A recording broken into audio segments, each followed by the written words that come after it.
Assalamualaikum warahmatullahi wabarakatuh. Perkenalkan, saya Sanita Yuliana dengan NIM 2408807 dari program studi pendidikan teknik bangunan.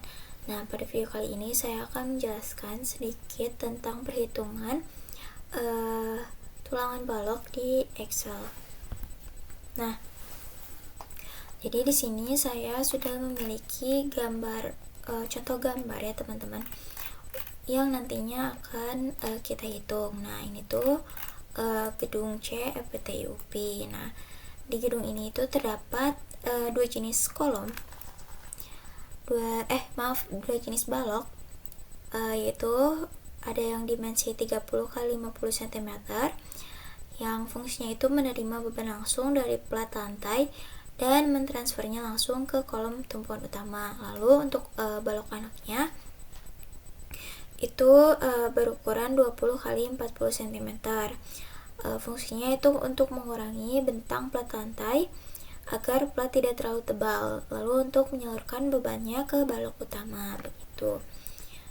Nah, jadi cara mengambil datanya itu pertama kita ekspor dulu gambar yang dari SketchUp ini ke AutoCAD. Nah, setelah di AutoCAD kita ekspor lagi ke Etaps. Nah, setelah di Etaps itu kita memasukkan gaya-gaya dalam dan beban-beban. Nah, setelah itu dari Etaps itu keluar data-data atau gaya dalam yang jumlahnya itu banyak ya teman-teman, bisa dilihat. Nah, seperti ini. Lalu untuk mengatasinya itu kita menggunakan pivot table. Nah, di sini teman-teman. Nah, jadi kita hanya mencari tujuannya itu untuk menyaring data untuk mencari gaya yang paling besar di seluruh bangunan. Nah, logikanya jika balok yang paling besar aja itu mampu menahan beban, berarti yang lainnya juga itu aman untuk menahan beban gitu. Nah, tujuan dari pivot table itu sendiri yaitu untuk menyaring data untuk mencari gaya yang paling besar di seluruh bangunan. Nah, logikanya jika balok yang paling terbesar aja aman gitu, berarti balok yang lainnya juga aman gitu. Nah, untuk di sini bisa kita lihat teman-teman, untuk beban terbesarnya itu ada di angka segini. Nah, lalu untuk di lantai 3 itu angkanya segini ya teman-teman. Nah, dari ketiga lantai tersebut itu diambil beban yang paling tinggi. Nah, di sini untuk balok anaknya itu, untuk balok utamanya itu yang paling besarnya itu ada B322 yaitu 272,6305, sedangkan untuk balok anaknya itu ada di B227. Nah, ini sebesar 253,2524. Nah, ini ya teman-teman. Nah, jadi di sini ada contoh perhitungan balok B322 yaitu dengan ukuran 30 x 50 cm. Nah, untuk gaya dalam maksimum di momen tumpuan kiri atau MEF itu sebesar 308,357. Lalu untuk momen lapangannya itu di 270,8768. Nah, lalu untuk momen tumpuan kanan atau MFE itu sebesar 245,3018. Nah, untuk gaya geser maksimumnya atau FE itu sebesar 262,5142. Nah, selanjutnya untuk spesifikasi material itu sendiri yaitu dengan kuat beton sebesar 30 MPa dan kuat lalai baja itu sebesar 400 MPa. Nah, ini ya teman-teman. Nah, lalu untuk penampangnya itu untuk lebar balok itu di 300 mm dan untuk tingginya itu di 500 mm dan tebal selimutnya itu di 40 mm.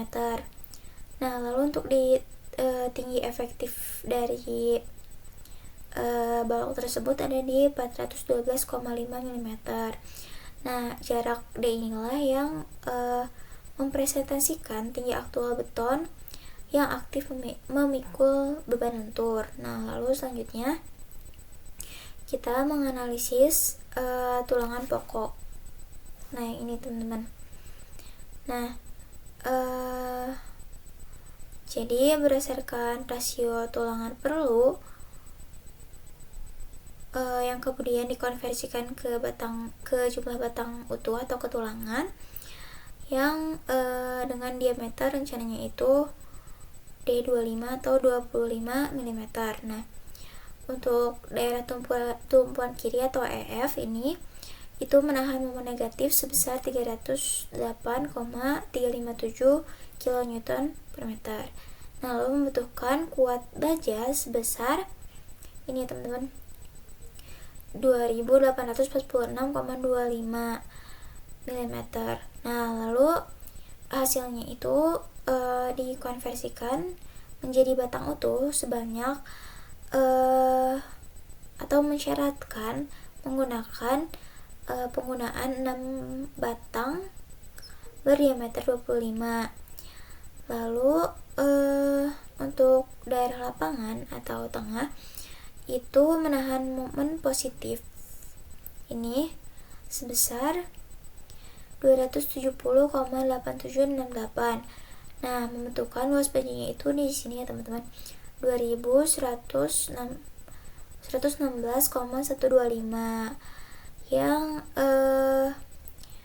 mensyaratkan penggunaan 5 batang 25. Lalu untuk tumpuan FE atau daerah kanan itu menahan beban sebesar 245,3018 yang membutuhkan luas baja atau AS ini sebesar 2153,25 dan mensyaratkan penggunaan 5 batang D25. Nah, lalu untuk analisis tulangan sengkangnya. Nah, untuk analisis tulangan sengkangnya itu untuk kapasitas geser beton atau FC itu sebesar hanya memiliki kapasitas untuk menahan geser sebesar 112,968 kN. Nah, setelah dikalikan faktor reduksi 0,6. Nah, setelah dikalikan ini ya teman-teman, hanya mampu menahan gaya geser sebesar 112,968. Nah, untuk gaya geser yang ultimate-nya itu yang dari etap tadi itu sebesar 262 ini ya teman-teman 5142, yang mana ini tuh melampaui kapasitas bawaan beton. Oleh karena itu struktur ini tuh wajib menggunakan tulangan sengkang untuk memikul kelebihan beban geser tersebut. Nah, untuk penentuan jarak sengkang itu sendiri itu menggunakan perhitungan rumus jarak bagel sebesar ini teman-teman 79,85 mm. Nah, berdasarkan batas maksimum regulasi atau SNI, Smax itu jarak antar sengkang tidak boleh melebihi 103,13. Nah, ini teman-teman, maaf ini. Nah, Smax itu tidak boleh melebihi 103,13. Nah, untuk jadinya untuk S perlu itu agar menjamin faktor keamanan dan memberikan kemudahan pada pekerja, diambil pembulatan ke bawah yang sama gitu sebesar 70 mm gitu. Nah, Jadi dapat disimpulkan bahwa struktur balok pada B322 ini pada lantai 2 itu memenuhi persyaratan teknis keamanan dengan spesifikasi penolongan akhir yaitu 6D25 pada tumpuan kiri, 5D25 pada tumpuan lapangan, lalu 5D25 di tumpuan kanan. Nah, lalu dengan pengikat sengkang menggunakan besi D10 dan jarak antar sengkangnya itu sebesar 70 mm atau D10 70 secara sama ya gitu teman-teman, dari awal sampai akhir. Nah, gitu. Nah, mungkin hanya sekian penjelasan dari saya, kurang lebihnya mohon maaf. Wassalamualaikum warahmatullahi wabarakatuh.